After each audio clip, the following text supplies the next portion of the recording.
Hobless S panel. Qui.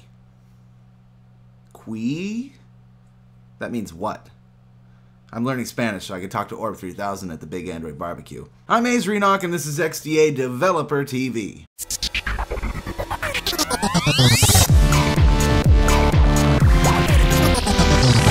So a lot of devices were announced last week, just before the iPhone announcement, and a lot will come right after. The one that interests me is the Kindle Fire HD. Amazon's approach to hardware is really fascinating. They're the only Android OEM that is self-subsidizing their own hardware. Sure, there's Google, but they have yet to actually subsidize anything through Motorola. Amazon has no interest in making a profit on the Kindle. They want you to buy their other which the Kindle specifically lets you do at a lower cost to them. You don't have to ship ebooks or music or movies or web services. They are out to sell content. Now, Apple did kind of the same thing, except they didn't subsidize. Back in the day when Metallica sued a bunch of people for pirating their music and brought down Napster, Apple jumped on that opportunity and turned their very simple little music player, iTunes, into a music store.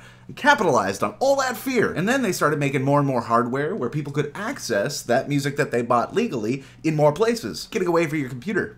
It's more products. That's why, well, the iPod and then the iPhone and the iPad, they're all so closely tied into iTunes. It's not a sizable app store that makes a device successful. That's just further appeal. The first iPhone launched without an app store and it was hugely successful. iTunes is the key to Apple's success. Make sure they're the only ones that can give you iTunes away from a computer. That doesn't make sense for Amazon to do. They just need to maintain their monopoly over online sales, which Amazon absolutely does. They are facing antitrust charges because of it. Actually, Apple's facing the same charges. So then Apple does whatever it can with design to increase the perceived value of the hardware itself, and they charge whatever they want. People need iTunes, apparently. And they're the richest company in the world because of it. And then there's Google. As I said, they are subsidizing, but they aren't doing that through Motorola. Google gives the content to everybody.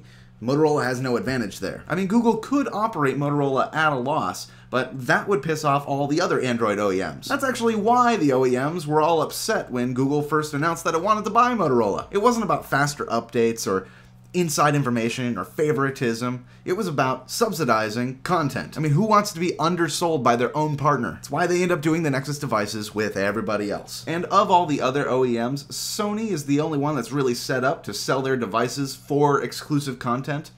They just don't do a very good job of it. Same with Microsoft and Xbox Live and Zune and well, I mean, so far, we don't know what's going to happen with Windows Phone 8. And we don't know if Microsoft is actually going to be subsidizing the Surface tablet. And it's actually really, really hard to get people to buy a device without content. I mean, everybody is struggling. Might not be so bad if this enormous f***ing recession wasn't going on right now. The one exception to that is Samsung, the biggest OEM in the world, who doesn't subsidize, doesn't offer any content. Actually, they may subsidize some of the higher-end devices with their lower-end devices, or vice versa. We don't actually know, but it's not subsidized much. So what's their secret? Arguably, it's because they make products that look a hell of a lot like other people's products. But something tells me that you can't actually get to biggest OEM in the world by copying other people's ideas. Or maybe you can, I don't know. Get what people who aren't looking for content beyond what Google offers hooked on that Galaxy brand, and they'll work their way up from a low-end ripoff to a high-end flagship device. So yeah, Amazon is doing something really unique, something definitely worth paying attention to. You know, I wouldn't be all that surprised if AT&T further subsidized the 8.9-inch 4G LTE Kindle Fire HD.